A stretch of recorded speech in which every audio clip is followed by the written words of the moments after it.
Right. Welcome to the Ed Collab gathering. We're so excited that you're here, and welcome to my session, The Magic of Interactive Read Aloud.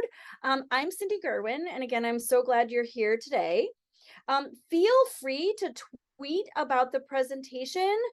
You can use the hashtag the Ed Collab gathering to highlight and see all the other things that are happening today. You can also see my email address in case you have any additional questions. Please watch for the end of the presentation. I'll be sharing a QR code at the end for a Padlet that I've curated with additional lesson plans and resources and things like that.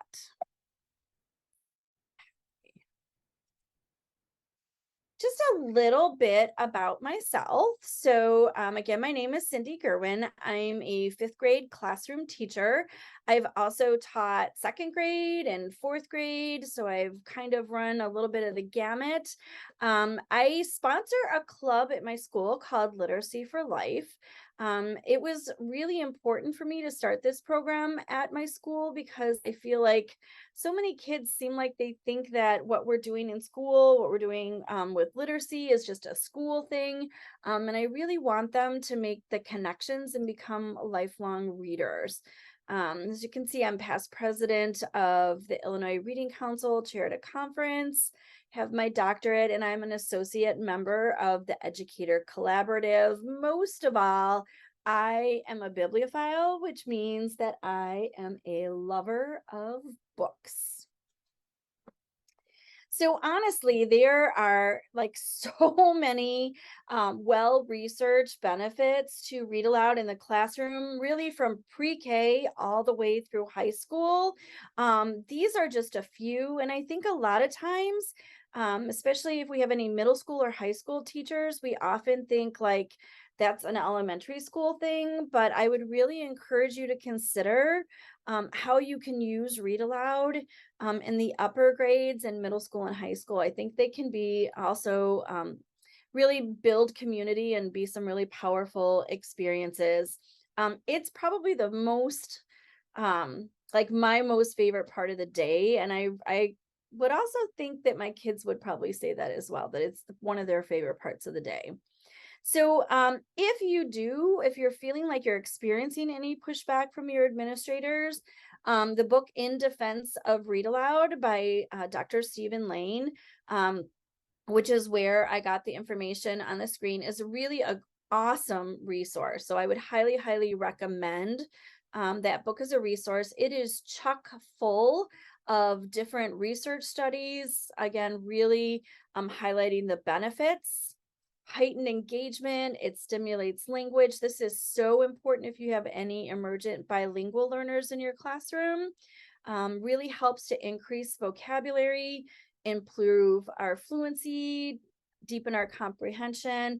And again, I think my most favorite benefit is probably how much it really helps us build an inclusive literacy community. So our agenda for today, I'm going to talk a little bit. This is probably the bulk of the conversation is about matching a book with the purpose for reading and then planning for read aloud. Throughout, I'm going to be sort of modeling. A few of those are a little more toward the end, but I'm also going to be trying to provide you with some resources that will help you as you start your journey on read alouds and using read alouds with a little more intentionality.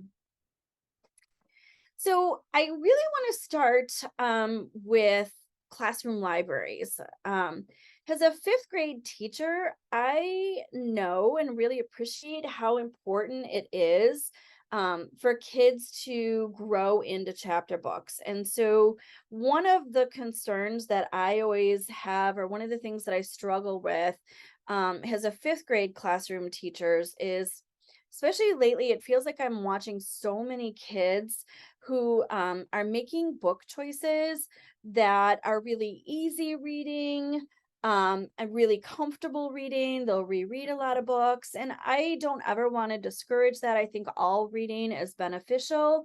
But I'm also trying to find that balance with them on how do I stretch them into chapter books so I can stretch them and help grow them as readers. Um, you can see some of my classroom library in the pictures. I have a pretty extensive library that includes probably over 2,000 titles. It incorporates picture books and chapter books. Um, and so, again, I really started grappling with this. Like, do I, if I'm wanting kids to like grow into chapter books, do I read chapter books? Part of my struggle with that is that it feels like it takes so much longer to read a chapter book. And so what I have kind of um come to is usually I try to read 2 or 3 chapter books a year. We in my district we're on trimesters, so about one a trimester. I usually try to find one that's a little bit shorter. I feel like if it drags on for too long, I kind of lose their engagement. Um, and then I can show them like how to start to comprehend over those longer pieces of text by modeling with them and then pulling in some close reads. But I have sort of come to this non-negotiable of I read a picture book a day, at least a picture book a day. Actually, some days we read more, and that's become non-negotiable for me. So, classroom book a day. It's one of the resources you can find on my Padlet. Was a hashtag found by Julian Hayes. And she also, like, if you join, she has a Facebook group as well. That's where I got a lot of my book ideas, where I got the idea for the bulletin board, that it's kind of fun to track. And our bulletin boards in the hallway, so it actually has promoted a lot of conversations as well in between grade levels. And my focus for this presentation, the rest of this presentation is going to be on picture books. One of the other things that I also want you to kind of consider as you're selecting the picture books is that idea of diversity or inclusivity in your collection of books and the choices you're making for reading. So, several years ago, when I was at a literacy conference, I saw Chad Everett speak. And one of the things that he said during his presentation that has really sort of stuck with me is for a long time we've been using the word diverse. And his comment was diverse from what? Like that word diverse still implies that there's one dominant culture, and we're trying to incorporate other cultures to supplement that one dominant culture. And so he really encouraged the use of the word inclusive, which eliminates any one dominant culture. So that's something that I've really tried to incorporate more in my language, that I have an inclusive library to try and remove that thought of a dominant culture. Um, I don't have time to audit my library. Obviously, with like, the number of books that I have.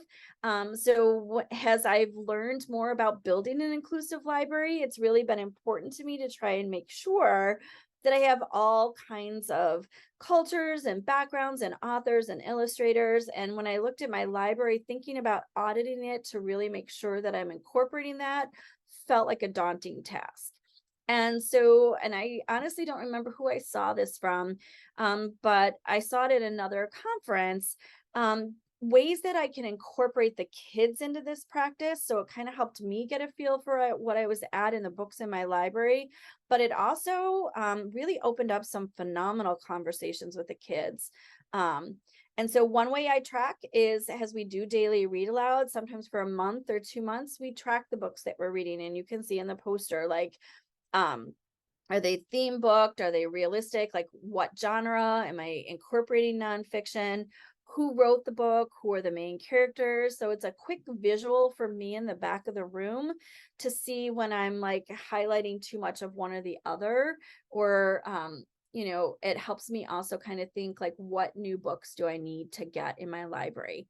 I've also done like 1 day lesson plans where I've pulled books randomly from the shelves and given kids bins of books and a little scoring sheet, and they kind of look through that. And that's been another way to again, quickly get a feel for what's in my library and open up those conversations with the kids. So, a couple different ways to do that if that feels like a really daunting task for you. I know it really did for me.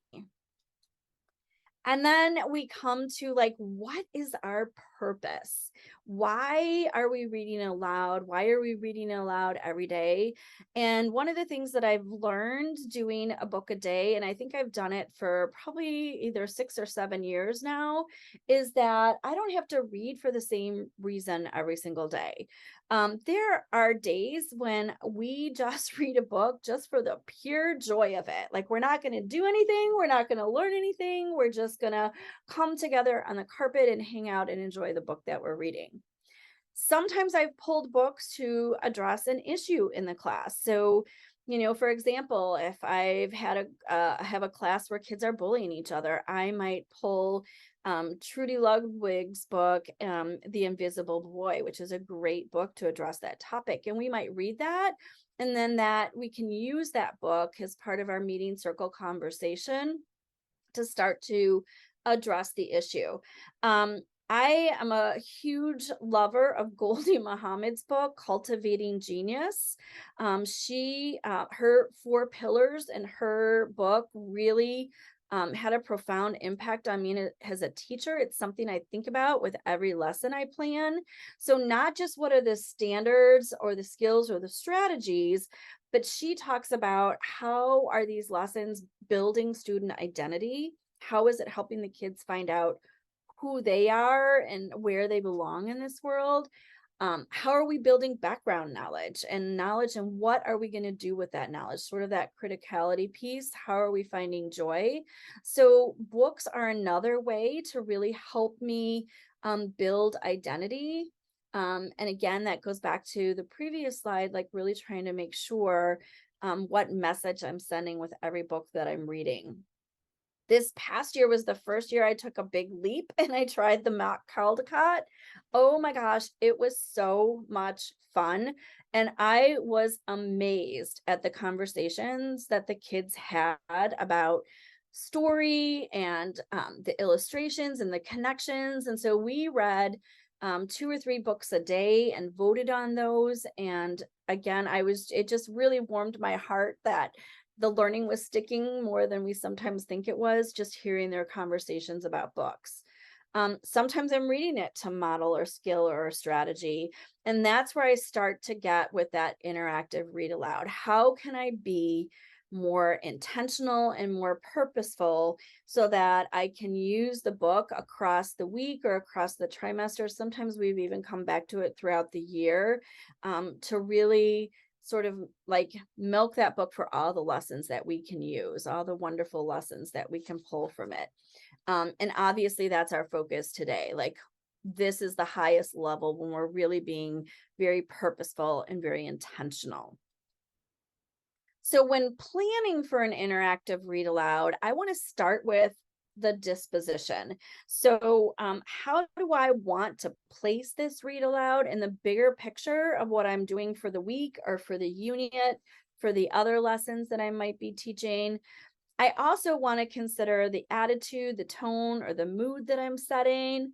I want to think about how the book will impact identity, what knowledge we're going to build. So I'm trying to match those two things together. What book is going to be a good fit for that? And sometimes it might just be who is an author? Who is an author I want to highlight that would really match a skill or a standard that I'm learning? All those questions come into the planning piece. I'm also considering, as I'm planning for it, how can I incorporate multiple components? Because I think when I first started doing read aloud, I would focus in on one. And what I've realized is that I can really easily weave in other things just by taking a couple of seconds to call attention to something I'm doing that might help introduce new vocabulary or a fluency move that I'm making. So again, like sitting down and taking the time to plan these and be a little more intentional has really helped me um, just provide a more balanced experience and get at some things that I might not have thought of otherwise. I love this. I was at a conference recently that was led by Hareem Kam. She's a staff developer with the Calkins Reading and Writing Project. And she shared this belief that is so important to her in Read Aloud. And I concur with her. You should approach every Read Aloud like you are competing for an Academy Award. Like if we're modeling fluency, we need to model that prosody and that expression. So if you can use multiple voices, and it's taken me a while to get good at that, by all means do that. It helps obviously to read the book ahead of time. How you read the book really does matter when we're trying to like really incorporate all these parts of a balanced literacy program into our read aloud. I've developed these planning tools to kind of help me. So these are all the things that we've been talking about. And again, this is another resource that you'll be able to access on the Padlet. So it just tells me what book, what author. I really need to add their illustrator. One of the other things that my professor Stephen Lane told me that really has stuck with me, one of the most common ways we select books is based on author. Like we find authors we love and then we read more of their books. So I really got myself in the habit of every time I said a book title, I also said the author and if possible, the illustrator. And it's helped me really heighten that awareness of who the writer is. And like the kids, like I find some authors and illustrators that I absolutely love and they're my go-to books. And then I go find more of their books. Um, what is my purpose? What is the bigger picture instructional goal that I'm trying to accomplish? And again, those questions are all there to help guide me to just like, bring me back to that topic. What knowledge or skills, what takeaway do I want the kids to have? And this is where I start to think about what prompting, like, how do I want to phrase what I'm going to say to really help the kids get it at it in a more constructivist way versus me telling them something. Even though sometimes I might um, do more of a like interactive where it's modeling my think aloud. But I want to think through all those parts. What might be the length of their answer? Is it a one-word answer? Does it take a little more conversation? And I'll come back to that thought in just a minute. What's the emotional core?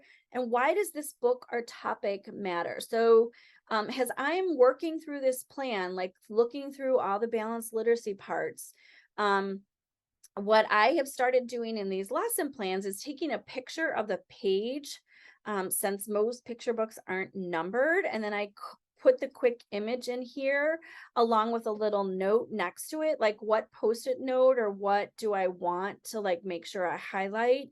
That way I can use these plans again and again and keep going back to them, because then I can mark them with post-it notes or have my notes right next to me so that I'm making sure I'm hitting all the important points that I really want to get at. So I said, like, one of the things you want to think about is how long is their answer? So an all call would be if I'm highlighting something in a book and it's a quick one word answer. And either I'll just say to the kids, like, shout it out, or sometimes I'll use a hand signal, like, just shout it out. Um, some answers or some things that I want them to notice in the book might be more of a turn and talk. That's usually still low anxiety, but it's just a little more than a one word answer. So I'll tell them, turn and talk to your literacy buddy. And those are usually quick 30-second, sort of, again, sort of low anxiety type answers.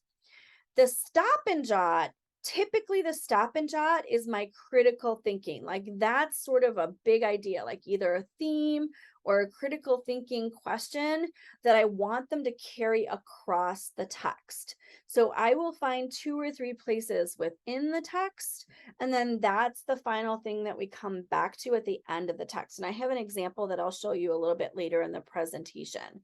So stop and jot, usually they come either with a clipboard and some post-it notes, or they just bring their reader's notebook right with them.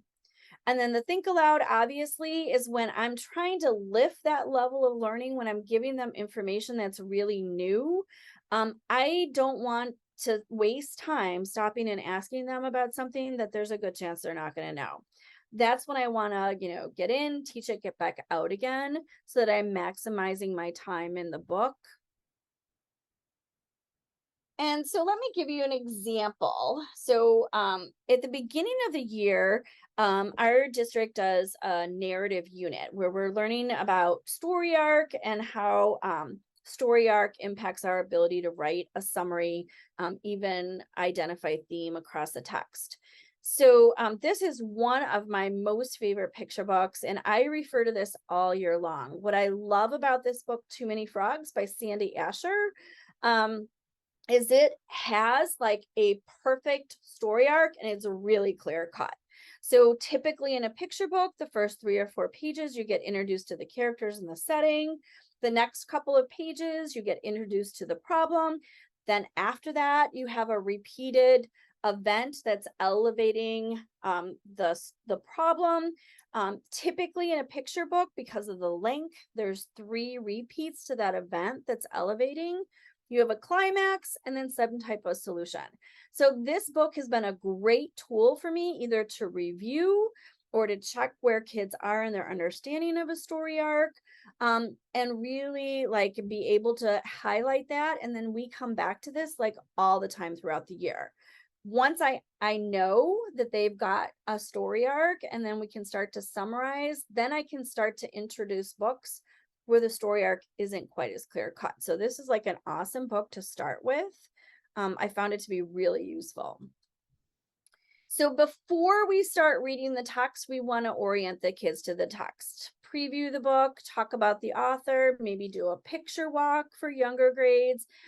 If one of the things that I'm wanting to do as part of the read aloud is to really highlight an anchor chart and maybe help, letting the kids know that I want them to go use that anchor chart as a resource, then I definitely want to mark that throughout my book. Like, when do I want to stop and show this is how I can use that resource to my advantage as I'm reading a text? So I want to consider all those things.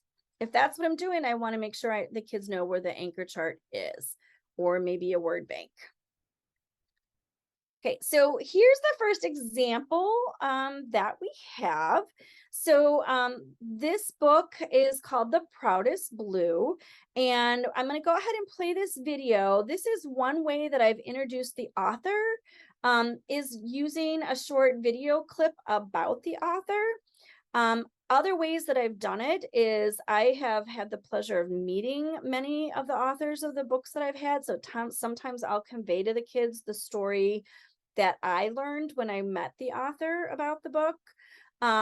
If you haven't been as lucky as I have to do that, video clips, because many of the authors have video clips about their books, is also a really great way to introduce the kids to the book and the author. So let's go ahead and listen to this one called The Proudest Blue. But before we read this, I want to watch a short video to introduce you to the author of this book. Wait, wasn't that one of the first books we've ever read? No, actually, we didn't read this one. It looks like, right? Yeah, she sure is. With a great smile and a personality to match. No surprise that Ibtihaj Muhammad has become one of the faces of Team USA. But the road to Rio has not been easy. There was the injury, a torn ligament in her hand that kept her off the squad 4 years ago. But there's something else that has not always made things easy for her. Her faith. As a devout Muslim observing hijab, she will represent a first for this country. The road to becoming the most famous spinster in America started on an afternoon drive in Maplewood, New Jersey. From an intersection, 12-year-old Ibtihaj Muhammad and her mother could see kids practicing something inside Columbia High School. And all my mom saw was that they had on, long jacket, they had on pants on, and they had these masks on their head. And she's like, I don't know what that is, but when you get to high school, I want you to try it out. Growing up, she played volleyball and basketball. Team uniforms became an issue. But with fencing, It was this uniquely accommodating sport that just kind of fit into my life as a Muslim kid. Once I had my uniform on and my mask went on, you know, people didn't see me for my race. They didn't see me for my religion. They didn't see me for my gender. now the 30-year-old is weeks away from making Olympic history. She'll be the first U.S. athlete to compete in the Olympics wearing a hijab. Finally, I've been able to catch this dream. It's like surreal. This is an incredible. Time magazine is calling her the new face for Team USA. The world has taken notice. Mrs. Obama was awesome. I would teach her fencing anytime. But the road has not been easy. Then, You know, it was tough to hear people say that I don't belong in fencing because I'm Black, or I don't belong in fencing because I'm Muslim. And I struggled with that as a kid. and still today, Just last week, I was walking with my teammate. The man told me that I looked suspicious, and he started asking me if I was going to blow something up. mentors and trainers have guided her. She is a highly competitive person. She's a force to be reckoned with on this trip. Sometimes I'm a little too hard. And I tell Iffy, I do it because I love you. She listens, and now she will reaching up, cream the crop to the top of the world. But her family has always been the foundation. To me, she has really a gold medal. And so when the team goes in and come back with nothing, she's still a chance to make it. And agonizing as a parent, you know? But it's like you watch your kid get up and fall down trying to walk, get up and fall down trying to walk. And when they finally can walk on their own, it's just like, Skip to Hodge will make her way to Rio next month. But before, a quick lesson for you. Okay, so I wanted to introduce you to this author, Ibtihaj Muhammad. And I don't know if you caught in the video, but I think one of the really interesting parts of her story and part of why she chose to write this book as well is someone who practices Muslim religion, who's a very devout Muslim. For women, they're not allowed to show parts of their body. So for her, playing sports, like most sports, you have to expose part of your arms or your legs. So that's a violation for her because she's a devout Muslim. So she came into fencing because it allowed her to stay covered and sort of remove those barriers that had been put in her place. Okay, so this is Ibtihaj Muhammad, and it's also co-written with S.K. Ali and the arts by Hatim Ali, and it's called The Proudest Blue. Okay, so again, introducing the author, the illustrator, incredibly important. Our authors and illustrators work so hard to put these books together. So it's a way for us to respectfully honor their efforts. And second, again, one of the most common methods is that kids will look to these authors again and again to find more books. So it's helping build those habits of a reader to become a lifelong reader. And Ibtihaj just came out with a new book, and I can't remember the title, but it's beautiful red cover. So make sure you look for that. This lesson this read aloud that we did was connected to some lessons that we had on microaggression. So it was a great way to enter that conversation, especially with this author. She just did beautiful work, and it was fun to see her short clip of her at the Olympics too. The kids really enjoyed that. Called The Proudest. So next thing then during the reading, again, that was how I introduced the book. You want to again, sort of if you're referring to anchored charts as part of your strategy, you want to make sure that you strategically stop and show that to the kids, model that for the kids. A lot of times, I don't think we often spend enough time talking about what makes a text complex. So this is another place, depending on the read alouds you pick, which a lot of people wouldn't think with picture books, but quite honestly, there are some picture books that really lend themselves to these conversations about complex text. So don't discount picture books for being able to teach that to kids. Monitoring your reading, those metacognitive skills, like that would be moments when I would do think alouds, and so that they can see what's going through my brain as a reader and try to mirror that during their independent time. It's a great place to develop ideas. Visual literacy and vocabulary, those are two other. Again, our world is so full of visual literacy, and it really saddens me sometimes. I don't, and I'm guilty of this too. I don't think we spend enough time helping kids really understand all the different components of visual literacy, like teaching infographics and graphing, and, and charts, and how do we read those. These are nice connections to other content areas as well. So the next couple slides, I'm going to show you another brief video of how I talk about visual literacy with kids with a book. And then after that, we're going to talk just a little bit more in depth about vocabulary, which I think read alouds are another great way to help build kids' vocabulary without giving them like a weekly vocabulary list. So for this particular example, I'm showing a turn and talk. So again, it's not a one-word answer, but it's a slightly longer than that. I'm using Dan Santat's book, After the Fall, which is phenomenal. I love Dan Santat. He's one of my favorite picture books authors. When I saw him speak in person, he actually wrote this book for his wife, and he talked about her and how she was having some issues with depression. And so he wrote this book to honor her journey through that. A phenomenal book. He also wrote another book called Are We There Yet? Which is one of the books that I use at the beginning of the year to talk about previewing text.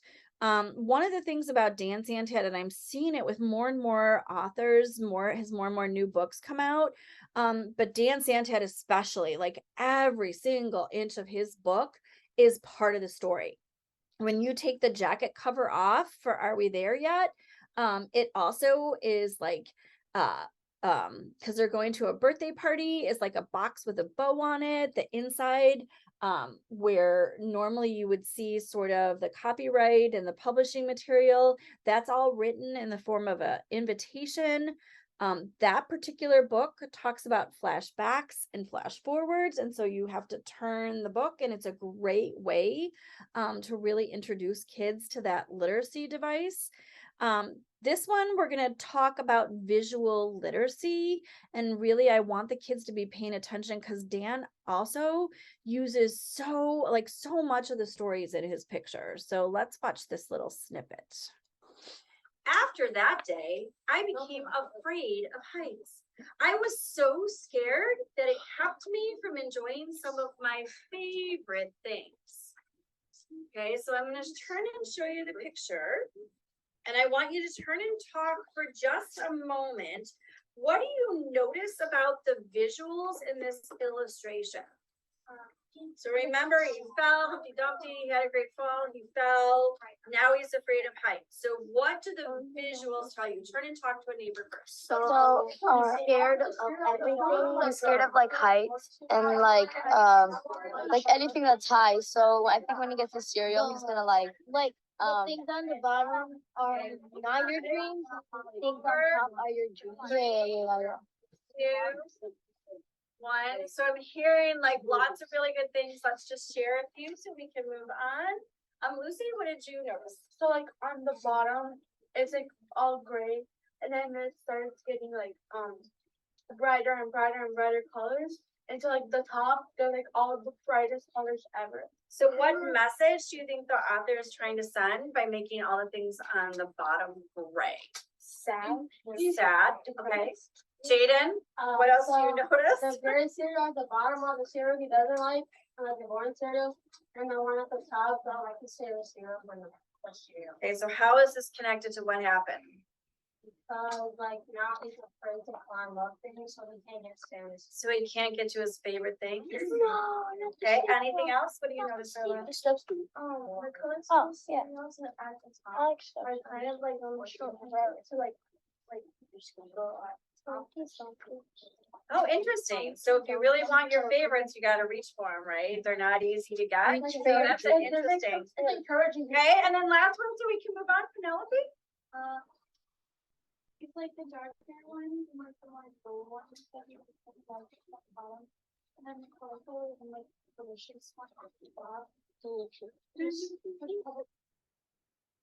Okay, that's Dan Santan. And again, I love that picture is like such a great way to teach visual literacy. So many messages. You know, you want to reach your dream, you want to find joy, you really kind of got to stretch yourself.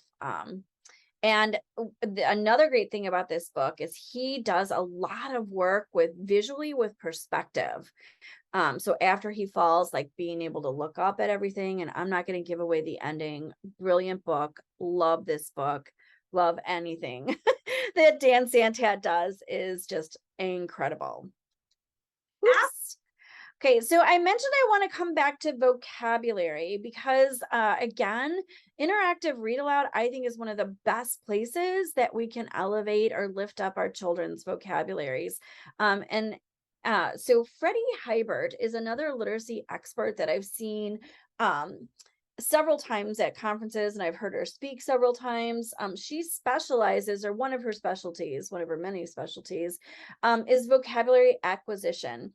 And the research that she's done really supports that the best way to acquire new vocabulary is through context with an authentic purpose and repetition. Sorry. I don't have a video clip of this one, but when I'm introducing new vocabulary in a read aloud, typically I'm assuming that that vocabulary word is above where most people are.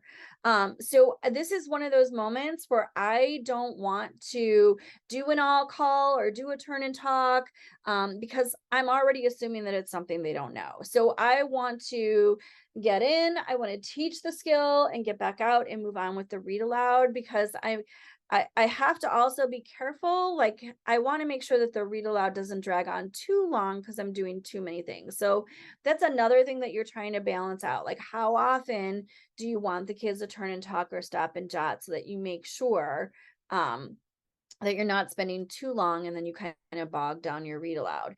So one example of this, I might be, let's say, for example, I'm introducing a character and we're talking about character traits. So we did this with the book that you're going to see in the next example. It's called The Red Lollipop. And I just like the author's name just escaped my head. You'll see it in the picture in 1 second.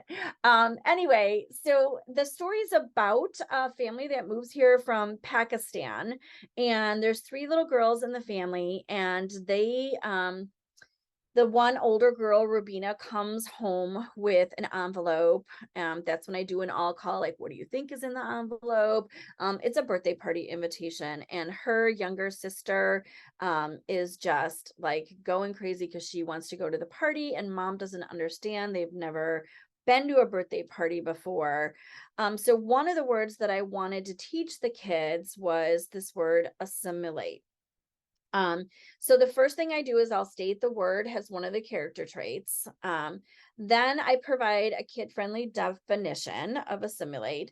Then I want to chunk it either syllabically or morphologically, or sometimes both. And maybe I'm highlighting a spelling pattern. Again, I can usually do this in like 30 seconds or less once I get good at it. Once you get good at it, I can like break it into syllables, notice the spelling pattern, notice this morpheme, like in assimilate, you kind of see this word similar or same.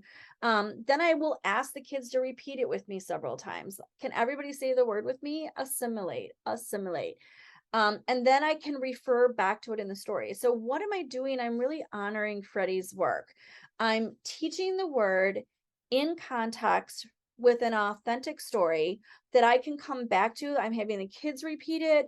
I'm repeating it many times, and then it's more likely to stick. One of the other things that that Freddie showed us at one of the last times I saw her speak were these, if you look at the images on the screen, were these webs.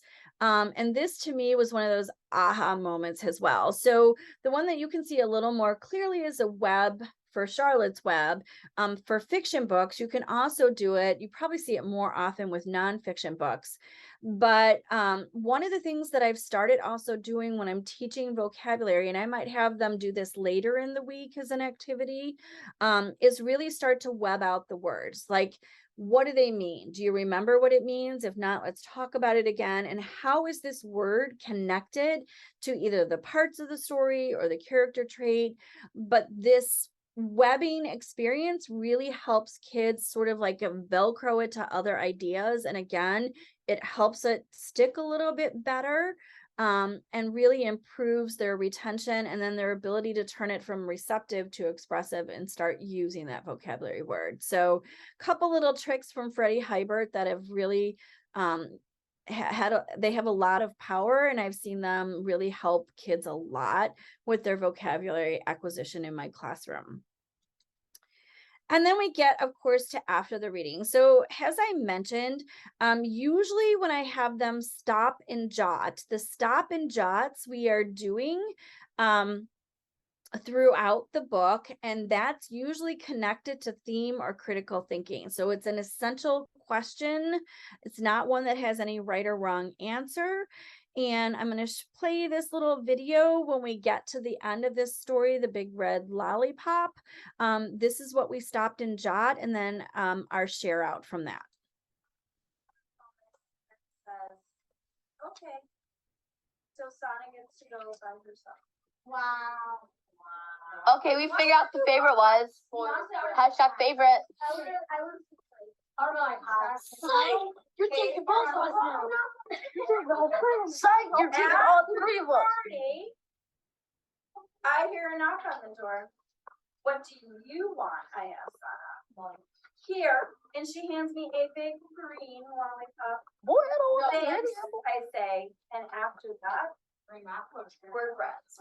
I want that green red. So here's your last stop and jot. Do you think Mom is fair? If so, tell me why. Okay, write it down. So stop and jot. Do you think Mom, Ami, is fair? If so, write why. Write it down, and we're going to share this last one out. Yeah. Separate note. Do you think Ami is fair? And if so, why?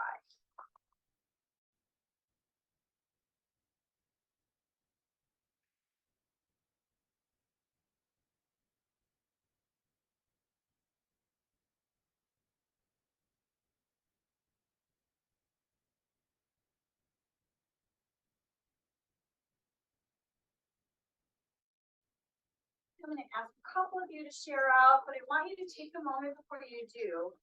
Look at your notes as you went along. Like, did your thinking about Mom change along the way? No. Has it stayed the same? Do you think it's that Mom is being fair? So raise your hand. Let's one or two. Angie? Not at all. Why not? Because if Rena that went to the party and Sana went there, she was being very annoying and not a good child, really. So, and then when Sana got a party invitation, her little sister wanted to go, but her mom let her, because Rena said she didn't have to, but I still think she should have. No, Mom didn't originally say. I still think she changed her mind after Sana talked her into it. I think that's why, because Sana's the favorite child. So. Okay. Yeah. What? Let's go make some middle. What? I guess like she didn't. She made Sana know, even though and then when Sana got the invitation, it was when Vina's fault. One more. And the lollipop, if I get mad. Okay. I have a good one. Because the whole incident with the lollipop. So even more than the invitation thing, that she told her, like she was still trying to share the lollipop. Okay. Olivia? No, because when Rena asked, she said no, even though she asked many times. Say that one more time. I missed the last part. Even though she asked a lot of times, like many times. Jean. I was gonna say Yes, I was gonna say yes in a way, but also no in a way because Why yes, no way, why no way? because Sabrina is a little bit on the church, like that's probably why her mom didn't get help now with that stuff. And also no in a way because like well Sabrina top. Yeah. Okay, so it was fun listening to their feedback on that one. During meeting circle throughout the year, this class has really had like heated conversations about their siblings. And this book has a lot of sibling sort of rivalry going on, if you will. So they really got into this book kind of even more than I anticipated. And I like even watching this video, and I made notes to myself on the lesson plan for next year. Like, I wonder how the conversation might have changed if I had prompted with a little bit of a definition, like maybe, do you think fair is everybody should be treated equal or everybody gets what they need? And that might have shifted the conversation. Think that would have been kind of interesting. So again, big red lollipop, and thankfully I had it with me. It's Roxana Khan is the author. I couldn't think of her name right away. Sophie Blackwell's the illustrator. And Sophie Blackwell has done a lot of, she's another one of those go-to authors that I have. She actually just finished a book not that long ago called Farmhouse that was on our mock Caldecott list that we looked at as well. So that was another really fun book, and it's a fun book to really have some good stop and jots and turn and talk conversations. And so that's what our after reading looks like. It kind of like we try to wrap it back up with the stop and jot and that critical piece, that thread that we followed throughout the story. And then again, we can keep coming back to that either throughout the week or the unit. And there's some books that we come back to like throughout the entire year because they've just had such powerful messages. So oops, there we go. So after reading, again, as I just mentioned, it's a great shared experience. It's a model for learning that we can repeatedly come back to. I still think probably one of the most beneficial features of Read Aloud, interactive Read Aloud, is the shared community. But again, I don't do interactive Read Aloud every single day. Like at most, I would probably do it once a week. Typically, if I do interactive Read Aloud, I do it on a Monday because again, like what I'm teaching there, I can kind of use throughout the week. I tend to plan, and my structure is kind of like in a week by week structure is a lot of how my systems work. So it's something I can come back to. A lot of the other days, then I'm either pulling something that matches what's happening in the classroom, or usually by Friday, we're just reading for joy. As a matter of fact, on Fridays, usually we have a mystery reader. So another teacher in the building or a parent, and then the kids are trying to guess all week long who's coming in. That's another thing that I've implemented with this classroom book a day that's been just a phenomenal experience. Like I've had parents come in from other countries and share their culture and share food and share dress and just all different kinds of things. So Read Aloud, like again, give it some purpose, give it some intentionality. And it took me a while, it took me years to kind of grow into these different things. So hopefully today you've gotten a few ideas. I'll also on the Padlet share some more information about how I organized Mystery Reader, but that's been like, again, a really powerful experience. And it's nice to have parents come in and share that and share a little bit about themselves as well. So in closing, get ready for the magic. This is like, I really feel like Read Aloud is magical. It's just created a magical experience in my classroom, and books bring me so much joy. Hopefully it's bringing my kids, I believe it's brought the kids a lot of joy as well. I'd also really like to recommend that you enter into this work collaboratively.